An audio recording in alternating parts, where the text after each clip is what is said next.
In the midst of this chaos, the conflict with Lebanon has escalated even further. With the start of fighting in Gaza, the northern region of Lebanon has seen a significant increase in military activity. Israel has maintained a forceful response towards Lebanon. And in recent days, there was an attack by the Lebanese faction of Hezbollah against an Israeli Merkava tank in the Al-Rahib area, opposite Aita al-Shab, in southern Lebanon. This attack resulted in the tragic loss of most of the tank's crew, as well as several injuries. The incident angered Israel as it was a direct attack that claimed lives and caused injuries. Israel's response to this Lebanese attack included the use of phosphorus bombs in Lebanon, which increased tensions in the region.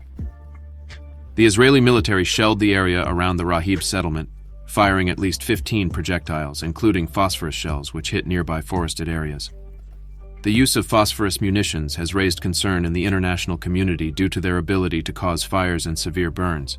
Its use in conflicts can lead to violations of international humanitarian law, especially if used in densely populated areas or in the presence of civilians. Although no information was available on possible casualties or damage as a result of this bombing, it is clear that Israel sought to intimidate Lebanon. Despite these efforts, tension between Lebanon and Israel has not decreased. Amid the Israeli military offensive in Gaza, clashes on the Israel-Lebanon border turned deadly, marking the bloodiest episode since the major 2006 battle between Hezbollah and Israel, when the Lebanese group attacked major Israeli cities with rockets, causing significant damage. In that war, more than 1,000 Lebanese lost their lives, and much of southern Lebanon, a Hezbollah stronghold, was severely affected by Israeli attacks. The region now faces a renewed danger of conflict escalation. In a dramatic development of events, Hezbollah, the Lebanese militant group, recently announced a series of attacks against Israeli army positions, marking a turning point in the escalation of violence in the region.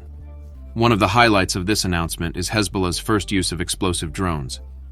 In response, Israel launched airstrikes in southern Lebanon, further escalating hostilities.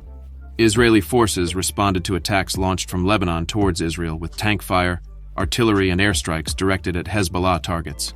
According to the Israeli military statement, 3 targets in Lebanese territory were hit after a rocket attack against Israel. Authorities did not report any victims. In a second attack, Hezbollah claimed to have simultaneously attacked 19 positions in Israel along the northern border, further escalating tensions in the region. A significant development in this escalation is Hezbollah's use of explosive-laden drones to attack an Israeli army command post in the disputed Sheba Farms area, near the Israel-Lebanon border. This development marks the first time that Hezbollah has acknowledged the use of drones in an attack against Israeli forces. Additionally, it comes shortly after Hezbollah announced the use of surface-to-air missiles against an Israeli drone.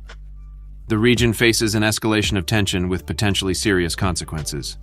Hezbollah has reported that its drones, loaded with large quantities of explosives, carried out an attack on the Israeli battalion headquarters in the Sheba Farms area, hitting their targets. The dispute over Sheba Farms, a 15-square-mile territory, has been a source of conflict since the 1967 war, as Syria and Lebanon maintain that this territory belongs to Lebanon, while Israel has kept it under its occupation. Rising tension along the northern border has led to widespread evacuation of the area, with drones constantly flying over certain communities and towns, followed by intermittent bursts of Israeli artillery. So far, most of the fighting has focused on the border, allowing Hezbollah to use only a portion of its firepower, despite repeated threats by its leader, Syed Hassan Nasrallah, to Israel over the years. It is estimated that around 50 Hezbollah fighters have lost their lives in attempts to attack Israeli positions with anti-tank missiles.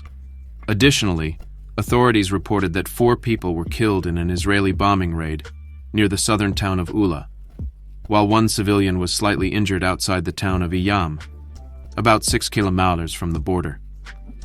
The city's mayor, Ali Rashid, also mentioned that a fire broke out in his house and people are working to extinguish it. The intensity of the bombing was greater compared to previous days. Hezbollah leader Syed Hassan Nasrallah will deliver his first speech since the start of the conflict, which has further increased tension in the region.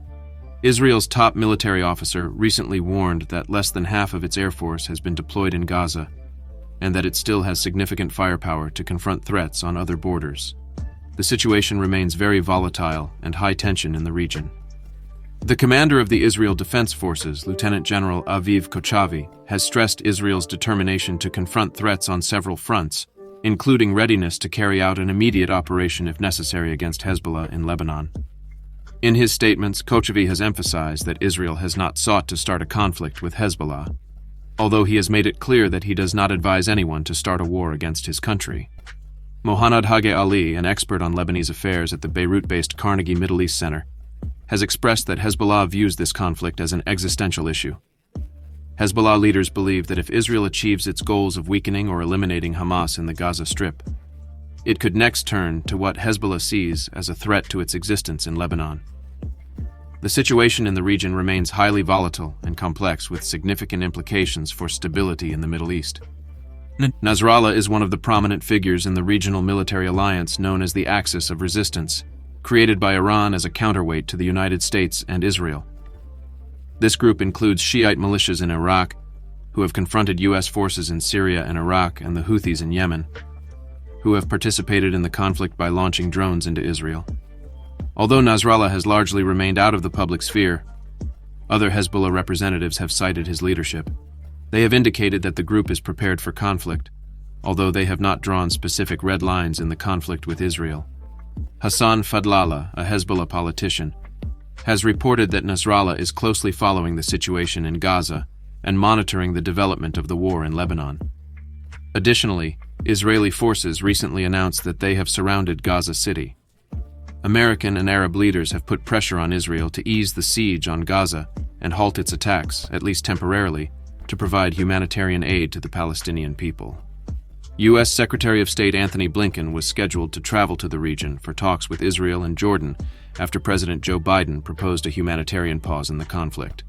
Israel has not yet immediately responded to Biden's proposal, but Prime Minister Benjamin Netanyahu, who previously rejected a ceasefire, said yesterday, "We are moving forward, nothing can stop us."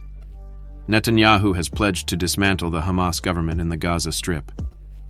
Recently, there was a major Israeli airstrike that destroyed a residential building in the Buji refugee camp south of Gaza City. According to a Gaza civil defense spokesperson, at least 15 people lost their lives and several dozen are feared trapped under rubble in the area. This attack took place in the southern area where Israel had urged northern residents to evacuate due to continued shelling. Unfortunately, this bloody war has taken a heavy toll on innocent lives. We appreciate you continuing to follow developments.